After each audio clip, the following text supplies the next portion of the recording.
What's the single most important document for any country on Earth? The ultimate rulebook, the blueprint for the entire nation? Well, it's the Constitution. That's right, the Constitution. It's the foundation that everything else is built on, from the laws that govern us to the very rights we hold as citizens. So, let's start with the basics. What exactly is a constitution, and what is it really supposed to do? Think of a constitution as having two jobs. On one hand, it's the supreme law. It stands above all other laws, period. But it's also like a mirror. It's meant to reflect a nation's identity, its core beliefs, and what it hopes to become. So it's both a legal document and a statement of who a people are. And this isn't just theory. A constitution has real, practical jobs to do. It establishes the branches of government, the executive, the legislature, the courts.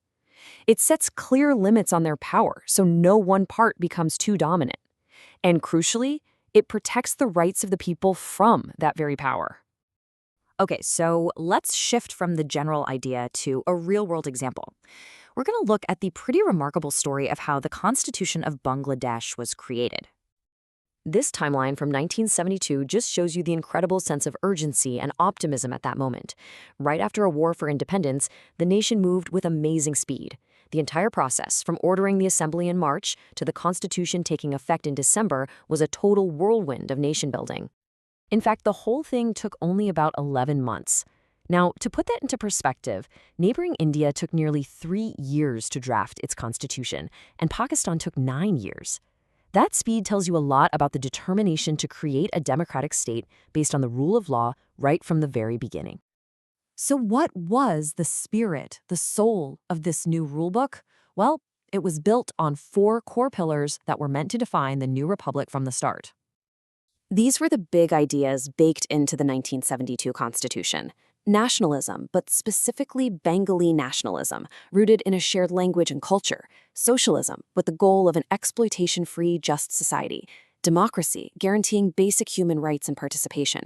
And finally, secularism, ensuring freedom of religion and keeping the state neutral in matters of faith. But a constitution, even one written with such clear ideals, is often a living, breathing document. And in the case of Bangladesh, its history has been one of profound and often dramatic change, mostly through a series of major amendments. And that journey has been turbulent, to say the least. Each of these amendments was a major turning point, a moment where the fundamental rules of the nation were completely reshaped. Let's look at a few of the most impactful ones. The first huge pivot came just a few years after independence, during a time of intense crisis. The Fourth Amendment in 1975 completely changed the structure of government, shifting away from a multi-party parliamentary system to a one-party presidential system. This concentrated immense power in the hands of the president. Then, after a military coup, the Fifth Amendment in 1979 went even deeper. It struck at the nation's core identity. Bengali nationalism, which was all about shared culture and language, was replaced with Bangladeshi nationalism, which is based on citizenship. At the same time, the principle of secularism was removed, and references to Almighty Allah were added to the preamble. This trend continued under another military government. The Eighth Amendment in 1988 took another huge step by officially declaring Islam as the state religion, which, as you can see, fundamentally altered one of those original 4 pillars of the 1972 Constitution. But the story doesn't end there. The pendulum actually swung back with the 15th Amendment in 2011, which restored secularism and Bengali nationalism. However, it also made another hugely consequential change. It abolished the Caretaker Government system, that unique mechanism where a neutral, nonpartisan government would take over to oversee fair elections. And that brings us right up to the present day. As you can imagine, with a history of such fundamental changes, the conversation about what the Constitution is and what it should be is very much alive today. So what does the public think today?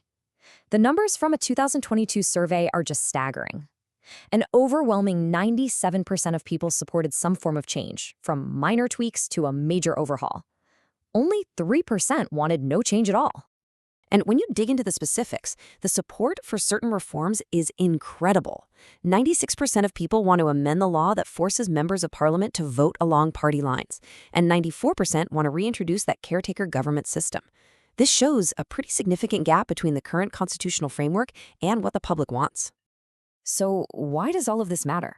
It matters because the story of a country's constitution is really the story of the country itself. This brings us right back to our starting point, the idea of the constitution as a mirror. The journey of Bangladesh's constitution, its idealistic birth, the intense debates, the dramatic changes, it all perfectly reflects the nation's own journey through triumph, turmoil, and constant evolution. So I'll leave you with this final thought. This whole story we've just walked through really boils down to a fundamental question. Should a constitution be an unchanging fortress, protecting core principles at all costs? Or should it be a living document designed to bend, adapt, and evolve with the will of the people it's meant to serve? The answer truly defines a nation.